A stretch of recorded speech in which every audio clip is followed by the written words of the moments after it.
let's get into the frame of mind for our next session. So let me introduce you to the team from DWF.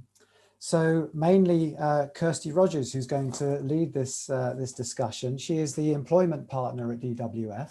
The discussion is going to be talking about a legal framework for the current conditions. And of course, over the last few months, there's never been a more important time, especially in retail and hospitality, where we've been looking at all the changes needed to manage our employment law and you know, the critical issues to keep ourselves the right side of the line and manage our employment and employees in the correct way. So thank you very much for joining us, Kirsty and team. And if I can hand over to you, we're really looking forward to your contribution and helping us navigate our way through this new world of work. So Kirsty, thank you. Thanks, Paul. Lovely to be with you again, and morning, everyone. And a very different session today than the usual Retail HR Summit, but accompanied by the usual tech problems that we've been having for the last 6 months.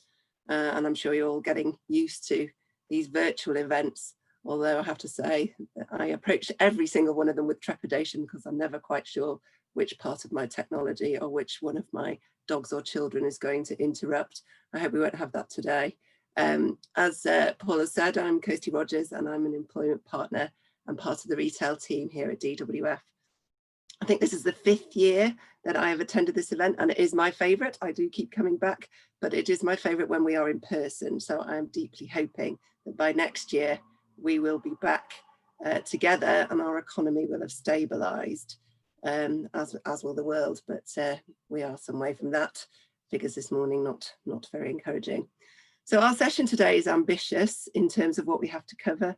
And those of you who know me will realise that I can struggle to keep to time at the best of times. So I've brought some friends along with me to help me with that.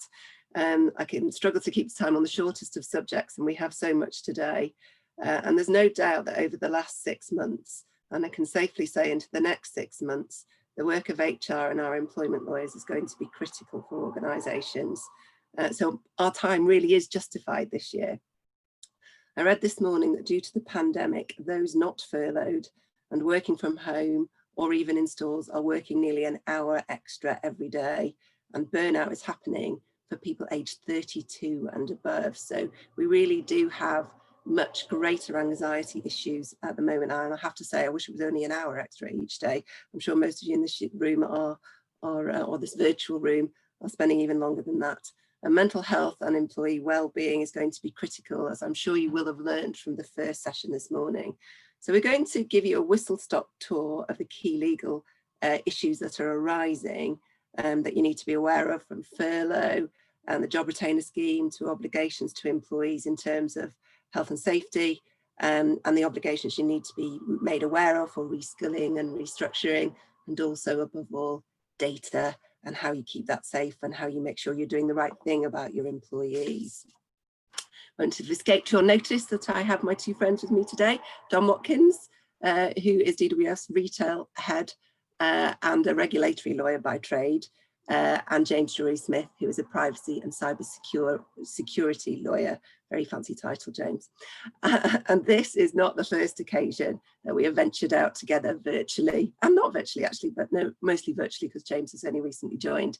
And what's become abundantly clear since the pandemic began, that all of our areas really intertwine, especially where it relates to colleagues and customers. And it's imperative that we have a joined up approach, and that you in your organisations and companies have that same joined up approach with your health and safety team and the people responsible for your data. This month, for example, legislation came into force requiring face masks to be worn in England in more places and by more groups of people, including staff in hospitality and retail and customers in restaurants. And also this month, we've had legislation requiring those in hospitality and leisure or community outlets to gather personal data. So just in the last month, lots of change. And there's been a rise in the abuse towards staff enforcing these requirements. And that again is the responsibility of those in this room, as it is for most organisations, but we know it usually, we're at the coalface of this. The three of us have therefore worked closely together with a number of retail clients to help support and navigate what is the ever-changing legal and practical requirements. And hopefully you'll find the oversight insightful. We can't go into the detail, there is just far too much to cover, but we're drawing out the key points. I'm also hoping to try and run a couple of polls today. It may not work because there have been Microsoft issues. If not, we may run them through the chat, but because it would be really interesting to see what people are doing in relation to things like the government schemes or the steps people are taking around restructuring and redundancy. So Suzanne, if you could move on to the first slide proper, please, that would be great. My friend Suzanne at work was running the slides because I'm incapable of even that. Thank you, Suzanne. Having said that, we would be taking a joined up approach. I'm going to start with furlough, which is just me, but Dom and James will look interested, won't you guys? Apparently, well done, thank you. Apparently 10% of our workforce remain on furlough. And as it's the 1st of October, we are in the last month of the Coronavirus Job Retention Scheme, CJRS, and flexible furlough, so the second stage of the scheme. And where people are working in part, employers now have to pay employees in full for the hours worked, and they also are required to continue to pay employees NIC and pension contributions on any furlough pay, as well as now 20% instead of 10% of the employee's salary for the hours not worked, capped at £625. HMRC will pay 60% of the employee's salary, capped at £1,875 for the hours not worked. And that is going to end on the 31st of October. So we are in countdown. The cap is proportionate to the hours not worked. The replacement scheme, the job support scheme, was announced just a week ago, but it's a very different thing, which I will come on to. And it is more about keeping jobs rather than keeping people in jobs. Key points to continue to observe and check on the CJRS are your records and the claims already made. And I'm raising this particularly because we are seeing a lot of focus on this from HMRC, and employers need to be meticulous about making claims and checking the claims they've already made. If you believe you've made an error, you need to rectify the claim as soon as possible by contacting HMRC and adjusting the amount paid. If it is the last payment made and there is no scope for a future adjustment, then there is a mechanism to pay the money back. And there wasn't always, but there is now. So there is an expectation you will contact HMRC and self-report, and you've got a 90-day window to self-report. Failing to do so is likely to be considered fraud if errors are uncovered. And to emphasise the point, HMRC are reported to be writing about 3,000 nudge letters every week to employers advising them that they think they may have overclaimed. Probably means they've seen a mistake. If you get one of these, you really need to look carefully. They're designed to make you rectify errors when claiming. And HMRC say that whilst they're not going to seek out innocent errors, they will take action against anyone who either deliberately sets out to defraud the system, fair enough, or claims money that they aren't entitled to. So it's an or claims money that they aren't entitled to. So be really careful. And the bigger you are, the more emphasis there will be on that. And given that the guidance changed 30 times, it is really important to check. It mostly changed on a Friday night as well. So you may have missed some of it. Now is the time also where employees may be made redundant or have pay cuts, and they may seek to make reports to HMRC about what they consider to be fraud, and we've certainly seen a number of those. So be aware an audit could come your way just from a flag from an employee. HMRC already said to be reviewing 27,000 organisations after a significant rise in that report of furlough fraud. Scheme has cost the government over 35 billion, so they do want to get any money back that shouldn't have been paid. And 9.6 million workers were covered by it, which is a bit scary going into the last month of October, notwithstanding the job support scheme, which is coming in at the end of this month. If you are faced with an audit, remember that the records you need to keep differ in terms of timescales. So your furlough agreements, and you should have the original furlough agreement and a flexible furlough agreement, needs to be kept for 5 years. Although again, the guidance isn't wholly clear, because the third Treasury direction, which is not guidance, it's a direction, that says keep it until the 30th of June 2025. Then all records relating to claims for reimbursements have to be kept for 6 years, not 5, but 6 years, including the amount claimed, the claim period, the claim reference, and the calculations used. And for flexible furlough, you also have to keep a record of the usual hours worked and the actual hours worked. Records are important, payroll is really important. And usually those people come under those of you with the HR director, HR manager remit, so be really clear that your payroll team are included in this kind of information. Additionally, remember, you may have employees who try and swap shifts or get people to help them out. That is work. If anybody's on flexible furlough, they can't work for the period that they are supposed to be on furlough. Helping out counts as work. So make that really clear to employees where they take a flexible approach to shifts, for example. So that's all I'm going to say on furlough, but going to move on to try the first poll. Karen, do you want to try and see if you can run the poll? So the first poll I'd like you to vote on if we're able to, and if we're not able to vote, can you put it in the chat button? How many of you have made use of the following government support schemes? Firstly, the coronavirus job retention scheme we've just gone through, or are planning to make use of the job retention bonus, or have made use of the job support scheme, or are not using government schemes at all. I think we've got some, just trying to look at the chat.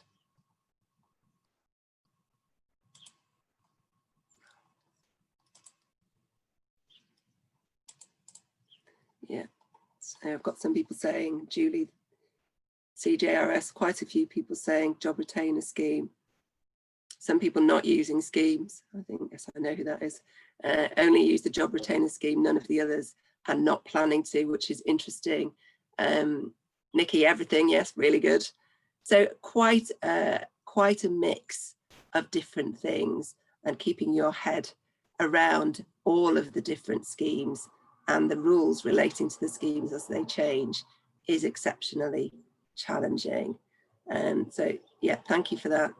I do know that in retail, quite a lot of people are also paying back money or not using the money that they got from the government on the CJRS, or to help support. Certainly we've seen reports from organisations such as Primark, who I think are planning to make repayments, but that's becoming less easy as the economy becomes more challenging.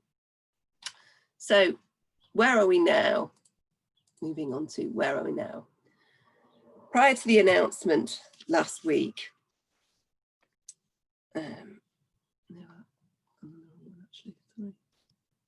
many organisations have started to take steps to prepare for the end of the CJRS and prepare for the second full lockdown and look towards what Christmas would look like. This has been especially key in retail, and historically we would be heading into the busiest period of the year now. We perhaps still are the busiest period for this year, but it won't be the busiest period we've ever had, and it is a completely different year. Coming to work or returning to work has had to be very carefully managed in terms of safety, personal information, flexibility for the workforce due to the impact of COVID on individuals, and also our customers' shopping habits have changed.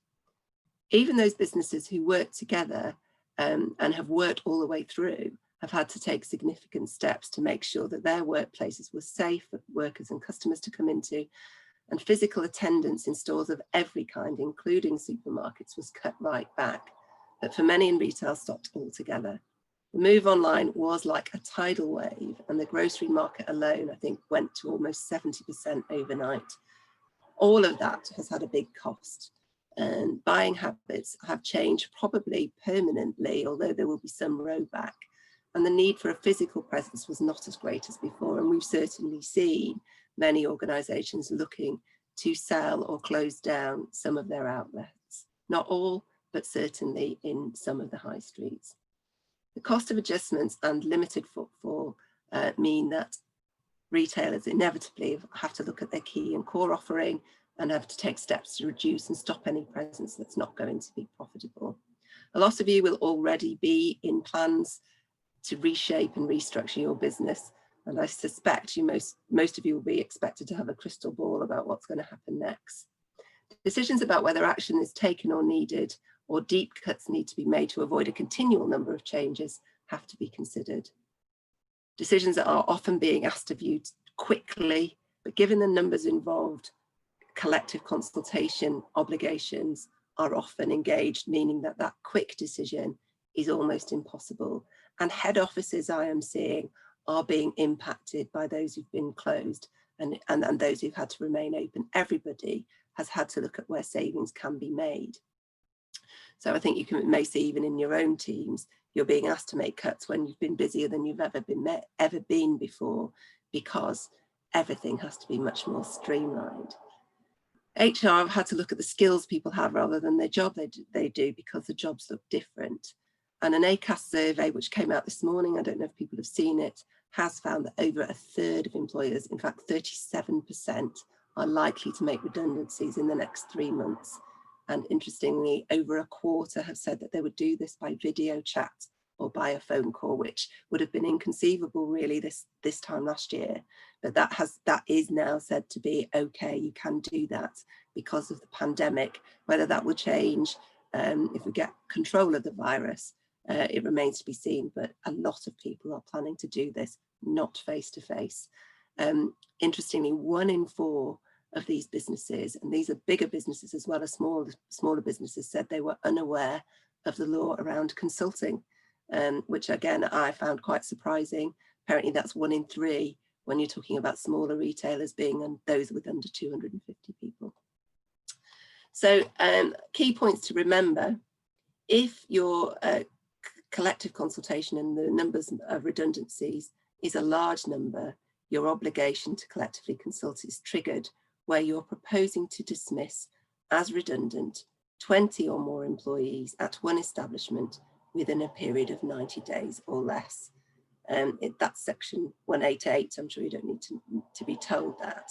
But consultation should begin in good time and must in any event begin where 100 or more redundancies are proposed at one establishment within a 90-day period, at least 45 days before the first of the dismissals take effect. That means the effective date of termination, so the end of the notice period, and otherwise at least 30 days before the first of the dismissals takes effect. And consultation has to be with appropriate representatives or where you recognise a union, trade union representatives, and must be carried out before any final decisions are made, whilst proposals are at a formative stage. Once you've already made decisions and your communications are all out there, even online between managers, you will struggle to contest any suggestion that consultation was meaningful, and you will leave yourselves open to larger claims for failure to inform and consult. Also worth noting, for the purposes of section 188, changes to terms and conditions where you propose to dismiss people if they don't agree to the changes, so pay cuts, difference in the way they work, those kinds of things, they will count as redundancies as well. So those numbers need to be included when you're making your calculations and planning your timelines around redundancy. A failure to do this will mean potential claims of 90 days pay uncapped for failure to inform and consult. And we are expecting a rise in collective consultation cases, and we are seeing firms that are specialising in this and setting up claims companies to encourage these kinds of claims. There is going to be a greater awareness of this, much greater than there was before. Worth also saying separate shops are likely to be treated as separate establishments. So when you're looking at your numbers and you're in retail, your separate stores, unless they're very linked in terms of the way they're run to other stores, will be separate establishments. But your head office, your area managers, people who work across sites, they will count as one establishment. Question of fact in each case, obviously, but be aware. Take advice.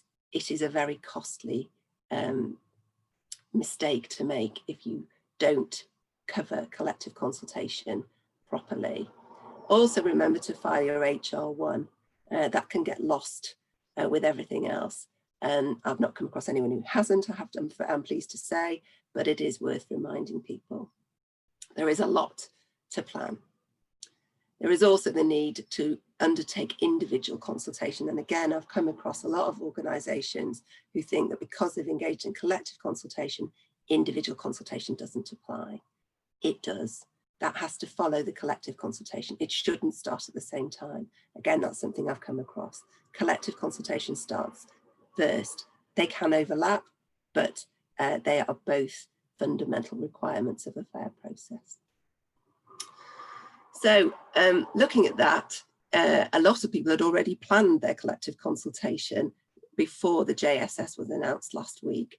And there has been a lot of criticism about the fact that the job support scheme was announced after the date when many who were trying to tie in to the end of this CJRS had already started their collective consultation. So what does the government support plan look like? The plan for jobs generally is where you find the job support scheme. It opens on the 1st of November for 6 months, and the company will continue to pay an employee for the time they worked, which has to be at least a third of the hours. The cost of the non-work time will be split between the employer and the government and the employee through a wage reduction. So the government will pay a third of the hours not worked. So that's a third of 66%. So they pay 22%. The employer, on the other hand, is paying 33% for the third of the hours worked plus 22%, so 55%. So as an employer, you're paying 55% to get 33%, not as, in no way as good as the CJRS, but it is an encouragement for you to retain viable jobs. On its own, it's not hugely attractive to some organisations because it is cheaper to make somebody redundant and keep one other person on your payroll. But if it's combined, perhaps with a job retention bonus where employers get £1,000 for each employee brought back from furlough and continuously employed to January, it is more attractive. But there are rules around the job retention bonus. And you can only claim that for people who've been on furlough, whereas the job support scheme is open to everyone who's employed, provided they've been on an RTI by the 23rd of September. Also worth noting, there's a cash flow issue, as these sums are not to be claimed for the JSS until December, and it is paid in arrears. So for you guys, you know that cash flow is imperative. This has to be planned in. It's also worth noting that there's an eligibility assessment for larger organisations, which I think is over 250 people. And there's an expectation on large employers using the JSS that they won't be making capital contributions such as dividend payments whilst accessing the grant. So be careful about what you may be doing for shares if you want to access this grant, because you may find yourselves not eligible, and that all has to be brought into the plan. Added to the plan for jobs are also the apprentices cash boost and the kickstart scheme, with again the focus on the creation of new jobs. We do not have time to go into that now, but that is all those things fall squarely within the HR and employment law remit, and planning and preparation is absolutely critical. Added into the mix, we also have Brexit looming large and the impact that will have on labour supply, either directly or indirectly through families or other suppliers. So I'm going to stop talking and run another poll to see where we're up to in terms of action. Again, if you can run it through the chat, that would be brilliant. What action do you think have you had to take as a result of the pandemic? Have you had to make redundancies, or are you making redundancies? Are you restructuring? Have you had to change terms and conditions, perhaps reduce pay? Have you changed the days of work? Have you had to recruit additional resource because you're busier than ever? Have you had to increase your online presence and the capabilities of people there?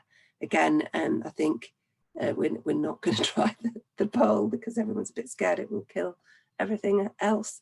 If you could answer in the chat, that would be wonderful. Give you a minute. Don't be shy. Thank you, Nikki. You restructured the business, 130 redundancies, all head office colleagues, 4 days a week for 4 months. You've recruited, wow, made redundancies and restructured, recruited additional temp in stores. So very large ranging, just showing that actually this is a single sector approach isn't really possible in retail because of the differences. But what is really clear is everybody is changing. Everyone is going through change, and keeping hold of your employees and ensuring they're okay, as well as managing customers, is extremely difficult. So thank you for that. Ultimately, so all but changed terms and conditions, lost only 3 members, lost 3 senior team members and restructured. It's a really challenging time. So we're going to move on to discuss the practicalities of work, being in work physically, or being in work electronically, or not being able to work. In the last few weeks, cases are on the rise everywhere in the UK, most recently Liverpool, Merseyside today, showing that they may go into a very strict lockdown. What are the rules and what can you expect and require of your employees? An example of this, and one I thought I would mention before handing on to Dom, because he's going to lead on this, is the health protection bracket, coronavirus restrictions, close bracket, open bracket, self-isolation, close bracket, open bracket, England, close bracket, regulations 2020, which are complex, and that's the kind of thing we're faced with, which set out mandatory periods for self-isolation and a duty to notify the Secretary of State of the names of people in the same household as anyone who was tested positive for COVID-19. And the important element for employers in this is Regulation 7. This makes it an offence for an employer to knowingly permit a worker, including an agency worker, to attend any place other than where the individual is self-isolating.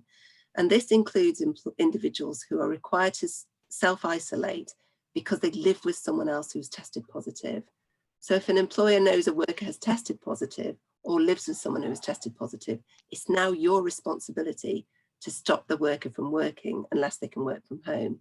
And if an employer fails to do so, you face a fine starting at £1,000. And there's also an obligation on the worker to tell their employer that they're self-isolating, which is Regulation 8. And any individual who breaches self-isolation is going to commit a criminal offence. So I think there's probably a need to up the communications to workers about their obligations in relation to this. And with that, I'll hand on to Dom. Stop talking. Thanks, Kirsty. Much of my thunder just stolen because I was going to cover that exact same point, because I think it's an important recognition that actually we've shifted the emphasis here to something that's much more draconian, much more onerous, and very easily we can find ourselves in difficulty. But just stepping back a stage and think it's very, very easy for us all to feel overwhelmed by the vast array of things that are happening right now. Now, I think the first point in all of this is that staying up to date is next to impossible. And I feel like almost a bit of therapy in saying that it's okay to accept this area is bewildering. It's okay to accept that it's inconsistent. I know our businesses won't accept that as an answer, but I think if we accept that personally, you can start to find some certainty in the uncertainty. Now, that's the end of my therapy session, and then let's start and look through this and explain what can happen. And I think the media really doesn't help us here, because we're getting a lot of alarmist stories, and we're getting a lot of scenarios where we are finding that the difference between fact and fiction is not immediately apparent. I mean, Kirsty's mentioned infection rates already. This morning we have simultaneously stories about the infection rates being the highest they've ever been, and also slowing. What on earth are we supposed to do with that? So I can't solve the news, but let's deal with some law for a moment. The law is changing rapidly. So Kirsty mentioned Merseyside. Well, about 30 minutes ago, the government has announced that Merseyside, Liverpool and A variety of other places will go into sort of a further degree of lockdown and some restrictions on social activities. These things are changing very quickly, with often little notice, and in some respects, in terms of the detail of the things impacting our businesses, some apparently little thought. Now, one advantage, however, of Boris and the other ministers announcing things on the hoof is that often you have a slim window of opportunity before the law actually appears in reality to try and correct things. And so there have been a few examples of this through COVID, but the one that jumps to mind is the face coverings scenario, where it was widely reported that retailers were going to be expected to enforce that. And there was obviously a huge industry pushback against it, and it didn't feature in the final legislation. So there are things that can be done. You can make your voice heard in that narrow window of opportunity, and we can make the most of the situation where we do have that uncertainty, and make our representations through either directly or through the BRC. And nothing about this regulatory regime is easy. I wish I could tell you otherwise, but we require a huge amount of agility to deal with the constantly shifting landscape, whether that is in England, Wales, Scotland, or Northern Ireland, which of course all have different legislation and multiple layers and levels of legislation that deal with the different topics.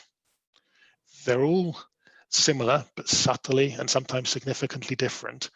And one only needs to think about the 2-meter rule, which is a law in some parts of the UK and not in others, or face coverings for much of the pandemic as two very obvious examples of how the situation differs. And again, inconsistency is not helpful for us. So what can we do? Well, I think the only practical solution is to find the highest standard across the bits of the UK that you operate in, and apply that across all areas. It's not ideal, and sometimes those rules will be more draconian and frankly sometimes dafter than you would like. And so perhaps just apply those to your to the geographical space in which they operate. But otherwise, that's the most sensible approach for commonality. And the guidance isn't really much better. It's great that there is guidance, and we appreciate that. But if you have English guidance, Welsh guidance, Scottish guidance, and some limited guidance from the Northern Irish government, albeit not sectoral. And that's the English guidance itself has changed a dozen times since May, and that is tricky to keep up with. Now, it's important it has changed because it has had to change to keep up with what's going on. But these things are tricky, and despite what Boris may say, it is just guidance, it is not the law. That said, it is being treated like the law by our regulators, and it's important to have in place a ready reckoner or an explanation of why you've not necessarily done all of the things in order to meet every standard, because some of them are simply not possible. So what you'd want to be able to do is be able to quickly justify why you've got another reasonable measure in place. But then the law is just shifting on a rapid rate of knots. So Kirsty's already trailed a number of these, but just go back to think about the practical implications of the self-isolation legislation. That's an offence if you knowingly allow a worker. It's not if you direct them. If you allow them, that's a pretty low benchmark to attend a place somewhere that's not where they're self-isolating when they should be isolating. So that's not just a central requirement. You've got to think about that locally and explore how you manage that practically, because you could find yourself running into difficulties quite quickly for well-meaning people trying to support the business in these hard times. Similarly, the requirements in relation to contact tracing in leisure environments are also potentially of application where you have a workplace canteen, or where you have a cafe or similar in your premises. In those circumstances, those regulations bite, and you would need to comply with the contact tracing requirements. You would need to either have the QR code and register to do that, or have the alternative mechanic to collect the data. And this can run into another practical problem, as I was dealing with a client this morning, where your contract caterer for providing those services wants to do one thing and you want to do another, and that leads you into another challenging scenario, all of which is done with the best of intentions, but there's these things to be aware of. And that's before we get into the geography of people that are moving around and exploring different areas. So as I say, about 30 minutes ago, Liverpool and a number of other areas in the north have had further lockdown measures announced. And obviously much of South Wales over the last week has been placed into pretty strict lockdowns. Now, from my own perspective, I was supposed to be in a trial starting on Monday in Swansea. And until yesterday, the court was adamant we were going to go.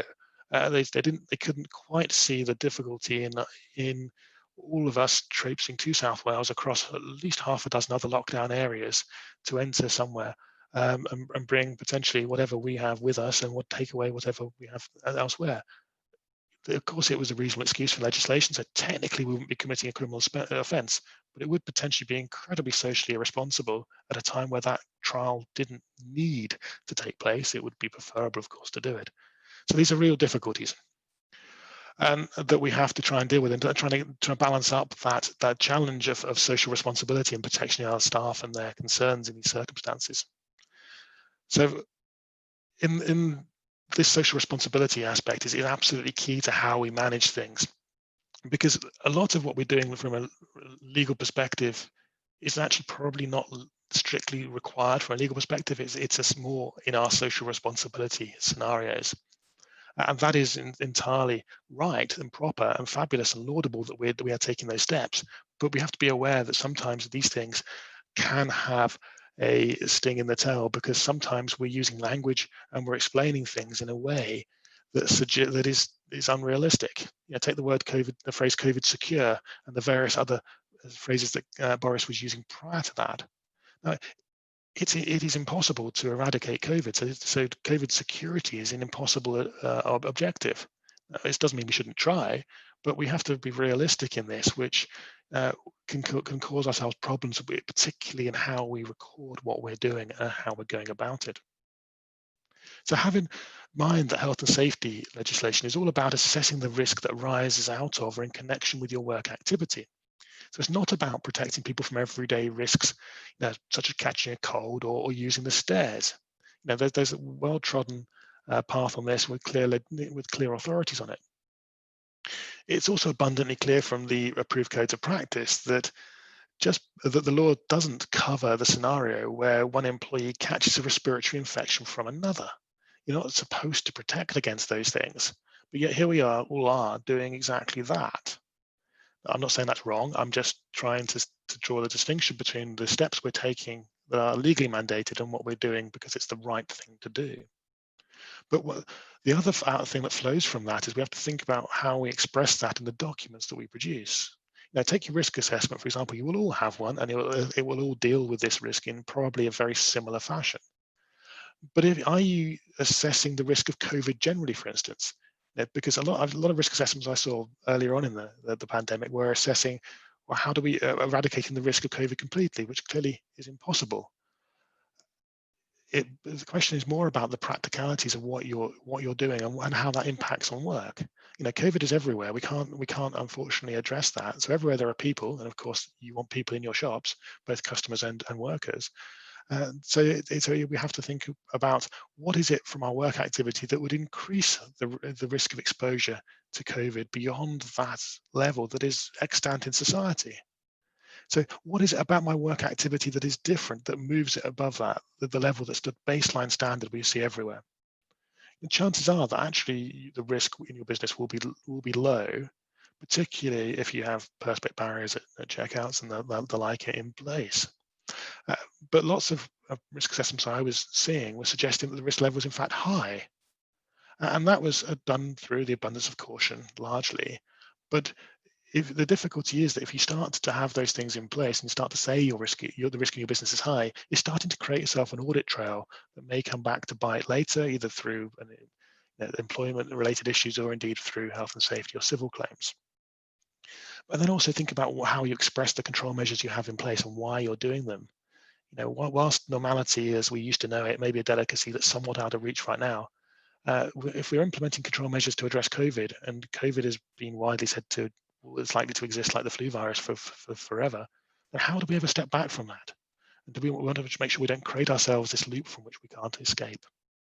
So then turning to a couple of other quick topics, I'm very conscious of timing on this, and there's so much else I could cover. Face coverings are a huge topic and a huge challenge. And we're starting to see some really aggressive activity from enforcement in relation to this area. Now, as Kirsty flagged, obviously, we all need to wear face coverings as customers going into your shops, and now it's a requirement for workers also to wear them. But what we're starting to see from regulators, and I'll give you one example from last weekend, is that councils are starting to expect you to enforce that legislation as well. Kind of going back to that position I talked about with the right at the beginning.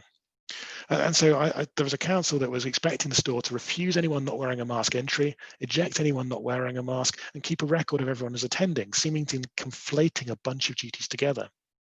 Yeah, they wrote one of the most aggressive letters I've seen in some time, suggesting that the store in question had a prevalence of criminal activity within it. They were allowing breaches of the law in their store. The store was a high-risk centre for the spread of coronavirus. The council was satisfied that the conduct was having a detrimental effect of persistent and continuing nature on the quality of life in those locality. They sought to draw this comparison between what they said would be a zero-tolerance approach to theft versus this crime apparently being tolerated by the company. There was 5 pages of this rhetoric and what appeared to be screaming rant at the company, who was thinking, well, we've got a security guard, we've called the police in relation to it. What else can we practically do? Because we know, and Kirsty again touched on this earlier on, that at the start of this of this pandemic, violence and abuse issues in the sector were already substantially growing. But since COVID has happened, the Unsdor survey suggested that 62% of the 5,000 workers surveyed had experienced verbal abuse, and about 5% had been assaulted. I mean, if you start to then create more conflict situations by challenging and trying to eject people, it becomes almost an unworkable scenario for employees. But practically, we need to think about what we have in place to address those sorts of topics, and in particular the workplace violence assessments and policies, procedures, and support. So finally, data and reporting is a big topic, and obviously we've seen lots of new and interesting ways that we have been collecting data in respect of our employees. So temperature checks or health information. We just talked about self-isolation, information about families and so on. All manner of personal data that has been much more challenging to deal with. And we also have to think about what we do with that data.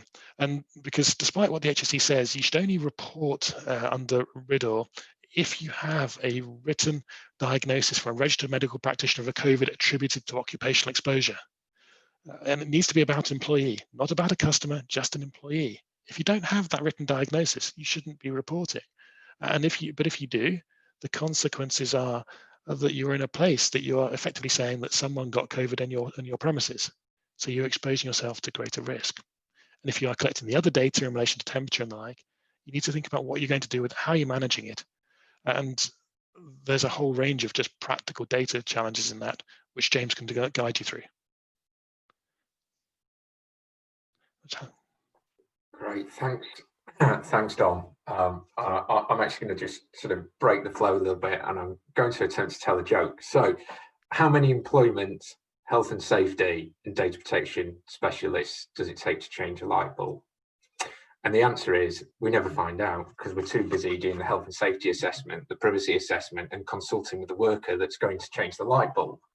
Now, the good thing about doing these Zoom meetings, I don't get to find out if anyone laughed at that or not. So I'm going to assume everybody's rolling in the aisles right now. But putting jokes aside, the point I'm trying to make is that when you bring these 3 disciplines together, there's actually quite a lot going on, and it can be quite overwhelming, I think, in terms of the number of issues you have to consider across the different subject matters. And I know as a team, we've found this to be one of the big challenges, is bringing all of this together in a coherent sort of way. So I'm going to deliberately stay at a relatively high level on data protection, because I know it can be one of the driest subjects, and I'm going to try and make it not to be like that for everybody. And I'm going to focus in on the risks as well that we're seeing commonly across the clients that we're working with. So From a data protection perspective, the risks that arise in relation to employment in the workplace and COVID-19, I'd say these tend to stem from a single point. And that point is that either voluntarily or through compulsion, organisations are now collecting an increased range and volume of personal data from their staff. And this increased collection also involves what we would call special category personal data, which includes personal data about a person's health. And special category personal data is afforded some of the highest levels of protection under the General Data Protection Regulation and the Data Protection Act 2018. So when you put the collection of increased volumes of personal data, including special category personal data, against the backdrop of personal data being collected for new purposes, such as identifying suspected cases of COVID-19 in the workplace, or making decisions about business restructuring, including redundancies, you put it against the backdrop of personal data being subject to new processing activities, such as the disclosure of personal data to third parties, or the storage of personal data in new databases or platforms. You've then got the adoption of new technologies, such as new video meeting facilities, thermal monitoring, or remote access to work systems. And all this is being done at speed, often requiring agility to respond to sudden changes in national and localised conditions, law, guidance, restrictions, all those things. What this means is we really are operating at the epicentre of data protection risk. So what are those risks, and what should you be concerned about? I mean, ultimately, the specific risks you're facing are derived from what you plan to do with personal data in response to COVID-19. However, if we're going to pick out some of the risks that we see coming up repeatedly with our clients, so I'd probably pick out some of the following. So the first one to mention is the potential for over collection of personal data. Have you taken the time to assess what you need and reduce it to the minimum amount of personal data that is necessary to achieve that purpose? Because all of this ties into the GDPR's data minimization principle, which states you should only collect adequate, relevant, and limited personal data that's adequate, relevant, and limited to what is necessary in relation to the purpose that you process it for. So I'm going to put that into plain English. Don't collect more personal data than you need for the purpose you're collecting it for. So if you decide you want to do temperature checking, have a look at the data that you're going to collect for the purpose of temperature checking, and make sure you're not collecting too much data, additional personal data. Don't just collect personal data that you think might be useful in the future. Make sure you're only collecting what you need right now. So that's around data minimization. Don't collect more than you need. The second big risk that we're seeing is whether you're correctly identifying the lawful basis that you're processing personal data under. So the General Data Protection Regulation says that in order to process personal data, you must be able to satisfy lawful bases that are described in the General Data Protection Regulation. And we've got two sorts. We've got lawful bases that apply to what I would call normal personal data. So that's things like just like contact details. And then you've got lawful bases that will apply to the special category personal data, i.e. the lawful basis you're going to apply to collecting health data. And now, what we've seen is that some organisations have pushed towards consent as their lawful basis for processing. And I'm going to put a big red flag against that, right? Consent has two inherent weaknesses, as I see it. There's probably more that I could go on about, but here are the two that I'm going to really flag. Consent has to be freely given, and individuals must be able to withdraw their consent. If you can't satisfy those two bits, you haven't got valid consent.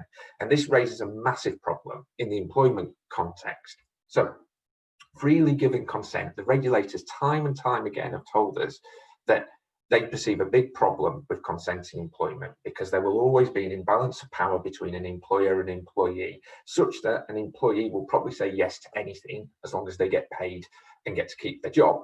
So there's a big issue. Doesn't mean you can't always rely on consent, but you have to be really, really careful and think it through before you go down that route. And in any event, if you're not going to let an employee withdraw their consent to you processing their personal data, you shouldn't be relying on that as your lawful ground. So where this drives you is to look at all the lawful grounds that are available under the GDPR. And one of the key ones is going to be legitimate interests. And I'm going to just give a very simple overview of that. That's basically, is it in your business interest to process this data? And does that interest prejudice or harm the individual that is identified by the data in some way? Now, legitimate interest, very common ground. We use it lots in data protection. Does require that you do assessments about whether you can use it or not. You can't just go, this is legitimate interest, this is in my legitimate interest, I'm going to use it. You need to do an assessment, but it's there. But it's only there for what we'd call that normal personal data, not the health stuff. If you want to process health data in response to COVID, you need to look for a lawful ground under Article 9 of the GDPR. And the most relevant one is that the processing is going to be necessary for carrying out obligations and exercising rights in the context of the field of employment. And so this requires us then to sort of delve into, can we find something in employment law that's saying we should be processing this data, or can we find something that sits in health and safety law that says that we should be processing this type of data? Or, you know, with some of the new regulations that we're seeing coming through, like the health protection regulation, is that saying we should be collecting this information and processing it? It's a really important part when you're collecting data, make sure you've got the right lawful ground sorted. The third common risk that we're seeing relates to transparency. So, you know, just very quickly, most of you, pretty much all of you, I suspect, have got employee privacy notices, but none of them would have been drafted with the idea that there would be a global pandemic requiring you to collect personal data about your staff in the context of that global pandemic. So it's very important that you're being transparent with individuals about how and what you're going to collect about them. So how are you going to use that personal data? What personal data are you going to collect? And that's probably going to need new notices, which you'll probably have to keep updating as we go along and deal with the issues that COVID create and create new reasons for you collecting and processing personal data as we go along. The other big issue that we're seeing is the adoption of new technologies and whether they're being appropriately assessed for privacy and security risks. And this is particularly an issue where you're getting new technologies from third parties. So the point I'm making here is that if you're adopting new technologies in your response to COVID-19, whether that's new ways of working online, collaborating, and you're processing personal data through that, or whether it's doing tests to see if your staff are showing symptoms of COVID-19, that technology you need to go through appropriate due diligence and be assessed to ensure that it meets the requirements of the General Data Protection Regulation. The other big risk that we're seeing is that there's now increased monitoring of employees. So no matter how laudable the aim, so you know, the aim here being the prevention of the spread of disease, monitoring of workers, whether that's through CCTV, thermal imaging or testing, will be intrusive, and you should think very carefully whether there are less privacy intrusive ways to achieve your aims. And that's so if you take doing temperature checks when people come into your premises, you know, do you actually really need to do them, right? Is the work and the environment that people are entering such that thermal imaging or thermal temperature checking is required? Because if it's not, you're probably going to find it hard to justify from a privacy point of view that you're collecting that personal data. Also, in terms of monitoring, what we're seeing is that, you know, organizations are looking at how they can monitor their workers that are staying at home. And I think this is really important. People, when they are at home, are in their home environment. And I think they can expect a higher level of privacy around what they do when they're at home than when they're at work. And this is particularly important when some organizations are thinking about ways that they may actively, constantly monitor individuals. So we've heard ideas about having mics always on or videos always on. And the issue this is creating, you're going to pick up lots of non-related communications and non-work related communications and activities. So before doing anything like that, think very hard, do the right assessments to make sure that you can justify this under data protection law. The final big risk I'm going to flag is that we are seeing increased use of subject rights, in particular subject access requests. We have definitely already started to see an uptick of DSARs coming in from employees wanting to get access to personal data, particularly where they've been subject to redundancy, or they're going through a redundancy process, or their working conditions have changed in some way because of COVID-19. They're wanting to look and see why this is happening to them, whether, you know, something underhand is working. So they're weaponizing the rights that they have under the General Data Protection Regulation. And DSARs cost time and resources, and often need specialist support, particularly in the employment context, to be able to deal with them. So my final point to make, given all the risks that we've highlighted above, it's really important that you document the decisions you go through, and this will include undertaking privacy impact assessments when that's appropriate, but also keeping other records of your processing activities and decisions that you take to help you evidence your compliance with the General Data Protection Regulation. And I think this is going to be really important, because things we do right now might seem okay because we're all doing it for the greater good. But the trouble is, in a year, 18 months from now, the lens that looks at this may be in a world where COVID is being brought under control. And therefore, the decisions we made that seemed okay now will be looked at with a different lens, and maybe less favourably. So it's really important that we can document and evidence why we made the decisions when we did. So look, that's a whistle-stop for data protection issues. And Kirsty, I think I'm handing back to you, aren't I? So if you're now worried about health and safety and data, I'm just going to add discrimination to that, as well as to all the pay issues that I started with. And the issues under the Equality Act have, not surprisingly, come to the fore. Initially, there were issues about shielding and attending work, and concerns about the safety of those with particular characteristics. And as we've seen the pandemic go on, we know that certain protected characteristics, people from certain racial groups are more likely to be affected. People with disabilities, older people have all got greater issues. The question of discrimination has arisen quite a lot. And we are starting to see claims in relation to that area, particularly where people have been shielding, have been on furlough, and are then subject to a selection process on the basis that they haven't really been missed whilst they've been off. And actually, there is a sort of a potential indirect discrimination claim, or concerns that because somebody can't come back to work, they need to be selected. So that there are huge issues which are just starting to come through around people's protected characteristics. And it is imperative that risk assessments are undertaken for people who are coming into the workplace with these characteristics, to make sure that they're safe. And it's not going to be the same for everybody, and it's not going to be the same type of thing depending on the characteristic.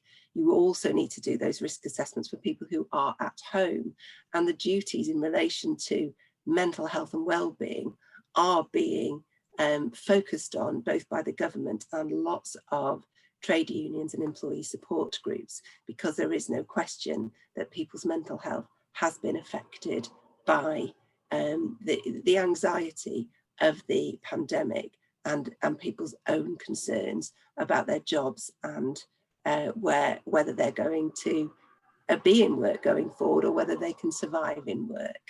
With all of that, you have the potential for discrimination claims. It's also worth noting that the number of customers seeking adjustments in relation to their disabilities has come very much to the fore over the last 6 months. I've seen claims from 4 different retailers in relation to inability to get online slots, not being able to queue, not being able to have an assistant to help someone due to social distancing, requiring priority times, etc., and demands for adjustments to be made because somebody is disabled. Now, clearly, the number of people who would be covered by that and the definition of disability is so wide that this is nearly impossible. But nonetheless, the Equality and Human Rights Act Commission have issued guidance to retailers asking them to focus on these reasonable adjustments. So not only do you have obligations in relation to your employees around this, you also have these obligations in relation to your customers. And I'm quite sure that discrimination claims are going to continue to be a focus. And I was certainly interested that when I was queuing outside a shop in Merseyside at the weekend, 3 people with disabilities went to the front of the queue a higher proportion perhaps than you might expect. So it may be being utilised in different ways, shall we say. We have a lot of stress around politics and emotion connected to things like Black Lives Matter and elections and life generally. And so we are seeing more grievances in relation to well-being as well as discrimination. And they are much bigger than I've seen before. And I had three race discrimination grievances arising in the months that followed Black Lives Matter, each of which I might have seen one a year in the past. So a bit like the Me Too movement, those kinds of concerns which are amplified by the life we're living at the moment are coming very much to the fore. And time prevents us from going on to all the claims we can bring, but there is certainly an indication of a claims culture gathering apace. And the three of us have also worked with our insurance team and our fraud team around the fact that we are seeing, and generally there is a propensity to many more claims in relation to furlough, claims in relation to redundancy, collective consultation, claims in relation to discrimination, data breaches, health and safety breaches, all of which we can discuss further I think we're going to run some roundtables in relation to them. The only way to keep you as safe as possible from these claims and to manage things is to get comfortable with change. Make sure that you and your workforce understand that they've got to be flexible and that you are doing your best to support them in relation to that. And the flexibility will mean you survive. Make sure you check in with people, making sure you build that foundational trust, because without that, things can easily fall apart just because of the huge amount that you have to navigate at the moment and continue to navigate, because what is absolutely certain is everything is subject to change pretty much on a daily basis. And Paul's appeared to tell me I'm over time again. Old habits, Kirsty. I'm going to stop, but thank you very much. Well, no, thank you to you, Kirsty, and Dom and James. It's obviously a very, very complex area, but you guys did a great job of bringing a degree of simplicity to it. What I would say is that, as you alluded to, Kirsty, I think you're going to set up some round tables with Karen at the Retail Bulletin. And so if people are interested in taking this subject to the next level and discussing these around some round tables with the DWF team, please get in touch with Karen at the Retail Bulletin, and hopefully these can be set up before the end of November anyway to continue that discussion. But obviously contacting you at DWF directly, you can clearly get your own personal situations discussed in much greater detail. So thank you to all three of you, and good luck to all the retailers out there in navigating your way through this very complex subject. But we haven't been too depressing. No, far from it. It's a very real situation, and as Dom said, the practicalities, the balance of practicalities against the social responsibility, against the legal responsibilities, it's on all of us to try and navigate that. So thank you very much. So to everybody, our next session is at 1 o'clock. Let's not get ahead of myself. 1 o'clock, where we're going to be talking about well-being and mental health strategies. So welcome everybody back at 1 o'clock. So DWF, thank you very much indeed. Thank you. See everybody else back at 1 o'clock. Thanks very much indeed. Bye. Bye-bye.